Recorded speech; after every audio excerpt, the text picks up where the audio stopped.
Sugar bead, round bead, half bead, wheat bead, rice பீட்னு பீட்ஸை எப்படி ஸ்டிச் பண்றதுன்னு பாத்தீங்க. பீட்ஸை எப்படி லாக் பண்றது கத்துக்கலாமா?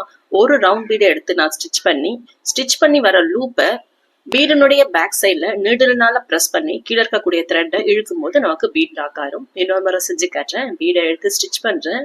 பீடை ஸ்டிச் பண்ணி வர லூப்பை பீடனுடைய பேக் சைட்ல நீடில வச்சு லைட்டா பிரஸ் பண்ணிட்டு கீழே இருக்கக்கூடிய த்ரெட்டை இழுக்கிறேன். பீட் லாக் ஆயிடுச்சு. இது போல பீட்ஸை யூஸ் பண்ணி different type of buttas 100 days challenge நம்ம சேனல்ல போடுறதா இருக்கும்.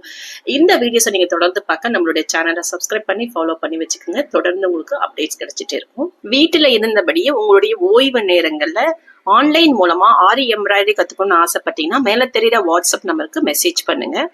உங்களுக்கு 3 மாத கால டியூரேஷன்ல ஃப்ரேம் பிக்சிங்ல இருந்து ஸ்டார்ட் பண்ணி ஒரு பிரைடல் பிளவுஸ் போட தேவையான எல்லா விஷயத்தையும் ரொம்ப குறைஞ்ச கட்டணத்துல சொல்லி கொடுத்துட்டு இருக்கோம். இந்த கோர்ஸை நீங்க கத்துக்கிறதுக்கு உங்களுக்கு பேசிக்கான ஆரி நாலேஜ் தெரிஞ்சிருக்கணும், டைலர் நாலேஜ் தெரிஞ்சிருக்கணும், எந்த அவசியமும் இல்லை. ஆரியில ஒரு பிரைடல் பிளவுஸ் போட தேவையான என்ன மெட்டீரியல்ஸ் எல்லாம் யூஸ் ஆகும், ஃப்ரேமை எப்படி பிக்ஸ் பண்றது, நீடில்ஸ் எப்படி ஹேண்டில் பண்றதுன்னு முதல் கொண்டு எல்லா விஷயத்தையுமே நாங்களே உங்களுக்கு டீட்டெயிலா சொல்லி கொடுத்துருவோம்.